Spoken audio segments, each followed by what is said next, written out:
Pagising nyo sa umaga, tingin tayo sa salamin. Tingnan natin kung healthy tayo o hindi. Palagay natin ganito. Pag ganito ang muka, Bell's palsy po yan. Sa Bell's palsy, yung nerve ay nasisira. Itong facial nerve. So, hindi gumagalaw ang buong kalahating parte ng muka. Hirap siya magpikit, hirap magkunot ng noo, pati yung labi nakabagsak. Pag lahat na paralyze yan, Bell's palsy. Pero gumagaling yan eh. Virus po yan eh. Meron naman stroke. Actually, stroke mas malala. Pero pag stroke, ang tinatamaan lang, ito lang sa baba. Sa stroke, ang tinatamaan, itong labi, pati dito lang sa pisngi, dito lang. Yung mata, napipikit niya, yung noo, nagagalaw niya. Doon mo malalaman. Actually, mas okay ito. Kasi stroke, mas delikado. Parang ganyan, no? Okay, titignan nyo. May sakit ba siya o wala? Ano sa tingin mo? Kung titignan nyo itong teenager, parang may sakit. Tingin ko parang may sipon. Medyo parang malungkot, parang may sinus, parang may sipon, nakadroop konti yung mata. Hindi natin sure, ha? Pero sa isang tingin, pwede mo tanungin kung okay ka ba, di ba? Kasi kung may sipon siya o may virus, baka mahawa ka. Kaya, importante din na alam mo kung may sakit, pwede ka rin umiwas. Katulad nito, tingnan niyo yung mukha, Pag ganito ang normal skin, ayan pag ganito ang normal ang mukha, walang sakit to. Consistent yung kulay, pare-pareho ang kulay ng mukha, ayan healthy yan. Pero pag ganito, may patsi-patsi dito, may eye bags, may maitim, may wrinkles, may tabingi, may mga pimples, so pwedeng may sakit yan. May eye bags, numinipis yung balat niya, ayan pale grayish. Namayat. So, pag namayat yung isang tao, ibig sabihin, hindi po maganda. Yan. Close na lang natin, Lisa. Okay. Pag namayat, pag may nagsabi sa'yo, pumayat ka ng 10 pounds, depende kung nagpapapayat ka. Pero kung di ka nagpapapayat, hindi po maganda. Diba? So, isipin natin, baka may bukol, baka may ibang diferensya. Yan. So, importante yan. Next, anemic. Yan. Pag anemic, makita nyo anemic chine-check din natin dito sa ilalim ng mata. Dapat ang kulay medyo pink. Dapat pink siya. Dapat pink Pati kamay pink. Pag anemic, maputla. Iba yung maputi, iba yung maputla Kahit maputi siya, dapat yung ilalim ng mata niya, ma-pinkish siya dapat. Yan. So, pag anemic, titingnan mo, tatanungin, nasaan yung bleeding niya? Nagbi-bleed ba siya sa regla? Ang tanong dyan, malakas ba regla mo? Ang dumi mo ba? May dugo? Ano ba nangyayari? Masakit ba tiyan mo? May ulcer ba? Or pag anemic, baka may autoimmune disease o baka may bukol. Ayaw natin yun. Ito, hindi naman to 100%. Huwag kayong matatakot muna. Pero yung merong mga HIV, mga autoimmune disease, yung mahina immune system, marami silang sugat-sugat. O madalas may sugat sa mukha, may sugat sa katawan, mabilis maghilom. Pwedeng merong immunodeficiency na sakit yan. Okay? Yung nung bagong panahon ng HIV, AIDS, ganyan nangyari. Kita mo maraming sugat-sugat. Ang cancer, iba naman yan. Yung mga tongue cancer, oral cancer, matigas yan. Bilog na matigas. Kung may biglang may bukol, normally hindi masakit, may bukol bigla dito na matigas, o sa loob ng dila, o sa gums na biglang matigas, papacheck nyo sa ENT. Lalo na naninigarilyo. Mga bata, pag may pulmonya, nag-iba kulay ng labi. Kita mo yung labi nila, parang pula-pula.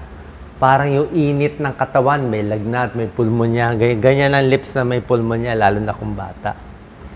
Ito naman, vitamin B. Yung mga sugat dito. Pwedeng irritable bowel syndrome, mababa din vitamin B2. Yan bumababa yung mga vitamin B. Usually, binibigyan ng vitamin B complex. Kung may mga sugat-sugat dito sa kanto yun eh. Iba't iba area. Blue lips, ito very obvious. Pag may nakita akong blue baby sa Pilipinas, congenital heart disease yan. May butas sa puso, pinanganak siyang blue baby. Or, pag di ka naman pinanganak na blue baby, biglang nag-blue, ibang klase yan. Baka nawalan ka ng oxygen, carbon monoxide poisoning, o hirap yung puso mo, hindi na makabomba, yan, no? O obstructive sleep apnea, hilik ng hilik. Humihilik yung katabi mo, tapos sa lakas ng hilik, hindi na pala humihinga, magbo-blue yan. Ibig sabihin, wala ng oxygen. Sa pulse oximeter, baka 80 na lang yan.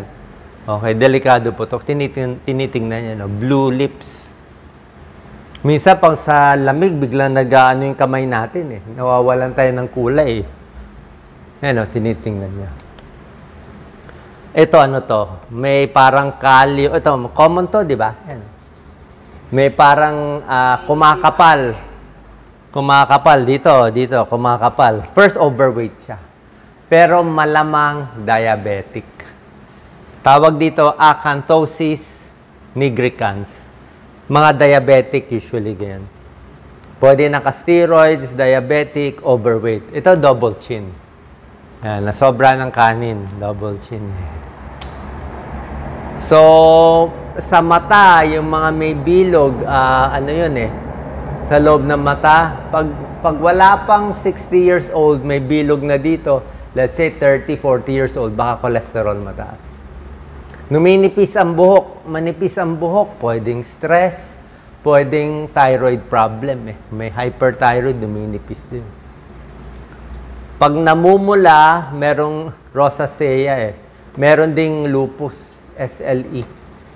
Namumula dito. Mamaya papakita ko. Yan. Ito, naninilaw. Very obvious. Ngayon, itong naninilaw, minsan mahirap sa mga may nakikita akong bus driver, jeepney driver, barker.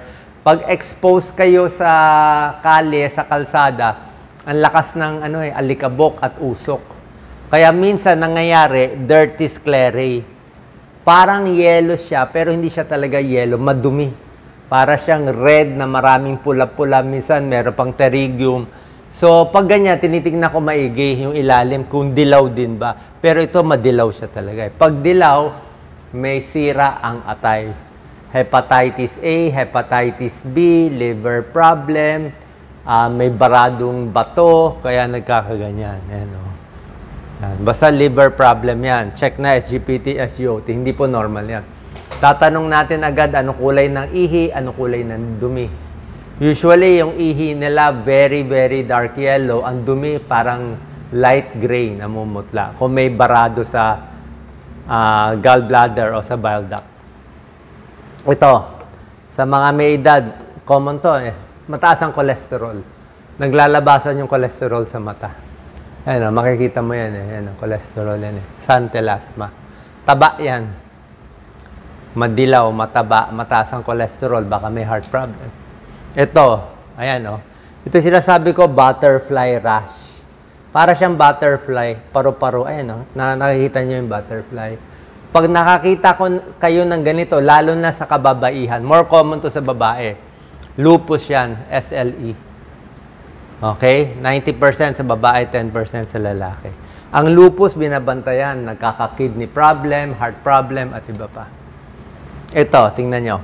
Babae pero maraming buhok. 'Di ba? Mahaba ang buhok sa kamay, sa paa, pati sa muka parang nagkakabalbas. PCOS 'yun. PCOS ang tawag diyan. Overweight, magulo ang regla, ganyan. Pero ito parang may thyroid problem pa, doble. May PCOS na siya, hyperthyroid pa siya. I-check ko agad 'yan kung pag hyperthyroid, baka mabilis ang tibok ng puso. Kasi kung mabilis ang tibok ng puso, 100, 120 beats per minute, hyperthyroid yun, delikado. Pwede masira yung puso. Kaya isang tingin pa lang, alam mo na yung ano niya, yung possible. Mahirap din magbuntis, may PCOS. Punta tayo sa OB-GYN o sa endocrinologist, may gamot. Siyempre, nunal. Pag nakita ka ng nunal na sobrang itim, sobrang laki, ingat tayo melanoma. Actually, ito, bilog na bilog naman eh. Sobra itim, parang hindi okay. Pero yung bilog niya, parang normal bilog. Ang ayaw mo yung bilog na medyo jagged. Parang hindi makinis yung bilog. Tapos, dapat less than 6 mm. Parang Mongol pencil yung eraser. Ganun lang kalaki o mas maliit pa. Pag mas malaki sa 6 mm, patanggal. Kung dati maliit tapos lumalaki, patanggal. Pag yung nunal, madalas magsugat, nakakamot o nasa paa, nasusugat, tanggalin na rin. Kung hindi kayo sure, tanggalin na lang. Wala namang masama matanggal eh. O yung kay Doc Lisa, dati may nunal, pinatanggal na namin. Okay? Ito sinasabi ko sa inyo. Pasensya na, niliit ko lang yung picture para hindi masyado sa sensitive. Malito. Madalas ako magkaganito, usually once a year. Cold sore. Stress. Stress yan, herpes virus type 1. Stress, napagod, nalamigan, nasugat, ayan halatang halata. Para siyang tigyawat, namamanhid, nagkakatigyawat, lalaki, tapos hindi maganda tingnan. Sabi mo na lang may tigyawat ka. Binibigyan to ng antiviral, mga acyclovir. Tapos may pamahid, may tableta. Ibig sabihin, mahina ang katawan. Hinto trabaho, pahinga muna mga 1 week. Yan, ito mga health problems sa mukha. Kanina yung Bell's palsy, sinasabi ko. Ulitin ko lang yung Bell's palsy at stroke para maintindihan nyo. Bell's palsy, kung titingnan nyo, paralyzed lahat makinis ang noo, hindi niya magalaw. Mata niya hindi nagsasara yan. Ito sasara, ito hindi sasara. Kaya nilalagyan ng tape. Minsan nilalagyan ng masking tape. Kasi pag hindi nilagyan ng masking tape, masisira yung mata, matutuyo. So, tinitape para magsara. Ito hindi gumagalaw buo. Bell's palsy, usually gagaling. May mga exercises dyan, gumagaling after a few months. Ito stroke, mas ayaw natin. Ito lang na paralyze. Pero yung forehead niya, kita mo, yung noo niya kumukulubot pa rin. Diba? Kumukulubot, mata niya normal. Hindi katulad nito, hindi normal, hindi nagsasara. So ito, stroke. Mas delikado ang stroke. Pero ito, mas paralyzed to lahat. Hyperthyroid. Bukod sa malaki ang thyroid, lumalaki ang mata. Ito. Paano mo malalaman na nakaluwa yung mata? Actually, kumakapal yung likod ng mata. Malalaman mo kasi, dapat yung mata natin, di ba bilog yan? Dapat hindi mo makikita yung bilog sa ibabaw. Ito. Hindi mo dapat makikita yung arc na yan. Tingnan mo sarili mo sa salamin. Pag tinignan mo sarili mo sa salamin, kung ito yung mata mo, dapat ito kita, yung ibabaw, may yung talukap na kaganyan dapat yan. Dapat nakakover siya dito. Yan, hanggang dyan lang. Hindi mo nakikita yung buong bilog. Pag nakita mo yung ibabaw na bilog, nakadilat yon, hyperthyroid, exophthalmos. Thyroid problem, pupunta tayo sa endocrinologist. Ito, kita mo, ano to? Isang tingin pa lang, alam na natin Ang kulay, medyo grayish siya, medyo may edad, maga ang muka, medyo maga ang muka, maga ang mata, hindi siya talaga eye bags, medyo maga ang lips, puffy ang face, kidney problem. Kidney disease, nagda-dialysis, yan nangyari, nag-gray. Hindi nalalabas lahat ng dumi kahit nagda-dialysis. Nag-iiba kulay ng balat. Yan ang sinasabi ko. Pati dila, tingnan na rin natin. Okay? Yung ganitong dark color, kulang sa linis. Pwedeng yeast infection, diabetes, poor oral hygiene. Kailangan nyo tongue cleaner. Maputi masyado, pwedeng fungal infection, candida. Ito. Red and white spots, minsan kulang lang sa vitamins depende. Ito, minsan may dila na ganito, nag-jagged, dehydrated yan. Baka buong gabi, may time ganyan ako pag dry na dry, dehydrated, naipit sa mga ipin, kaya nagkalinya. Masyadong red, kulang sa vitamin B. Vitamin B, may strep throat. So, sa dila, makikita rin kung may problem o wala. So, finally, para maging healthy, eat 3, uminom ng maraming tubig. 8 to 10 glasses of water, libre yan. Galaw-galaw para maganda circulation. Mga safe lang na pagkain. Tayo na lang magluto para hindi tayo food poisoning. Protect yourself from the sun, iwas sa skin cancer.